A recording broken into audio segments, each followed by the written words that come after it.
Hello, it's Tokofaji Mbese. Hope you're having a fantastic day. And today I want to talk about keeping it simple. Yes, keeping it really simple. Sometimes this life can be so complicated and you find out that half of the things you're worrying about you don't even need. Seriously, that you don't need. You know, how long are you going to live? Okay, let's say give or take you live 100 years. Whatever you are sweating about today, is it really important for the 100 years you're going to spend on this earth? You know, I used to live in a 4-bedroom, 3.5 bath, 2-car garage house by myself. By myself. And I just realized that, what am I doing? This is insane. How is it possible that only me, I'm going to sleep in this whole big house? And I was not even happy being there. That's the worst part. I wasn't happy. I had this huge mortgage, this huge debt for a house that I didn't need the space. I was making my own life too complicated. You know, I moved out of that house, I think it was 2013 or 2013. And eventually I spent 2 years in a studio apartment. For those of you who are not in America, you might not know what a studio is, but please go look it up. A studio apartment is not even room and parlor. It is the room and the parlor, they are the same. The only place where there's a door is the bathroom. And every time I look back at such a difference, I wonder where I kept all my stuff. All the stuff that was in the big house. Where did I keep it when I lived in the studio? I realized that I gave so much of it away because I didn't even need any of that to start with. And the 2 years I spent in that studio, I was very happy. You know, you find yourself thinking about things like, oh, what if people come and visit me? Where are they going to sleep? What if people, come and say, have dinner at my house? Where are they going to sit? In the 2 years that I lived in the studio, people actually came to visit me. People actually slept over and we were happy.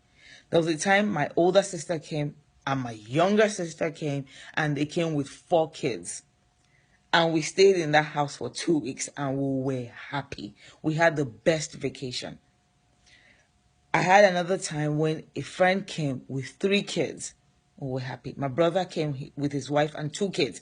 And we all stayed in that studio and we were happy.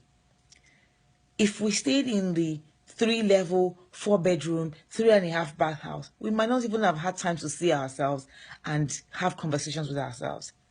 And look, when it's all said and done, when I die, I cannot stay in more than a 6x6 place on the ground. I remember going to Lagos when my dad died. And by the time I got there, he had been buried. This man who owned this huge house, as well as other houses, only had a small space in one of the houses. And in fact, he's lucky that he had a space in the house and not a public cemetery. Yeah, there was the option to take him to a public cemetery.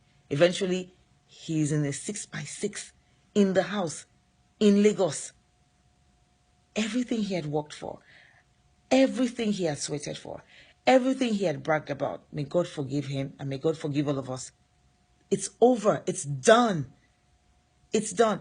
In actual fact, when my dad died, he had a deposit on a house he was about to build again in Ijebu that never came to fruition. We don't even have the deposit of that house back now. So what is it that we're running after? Because eventually,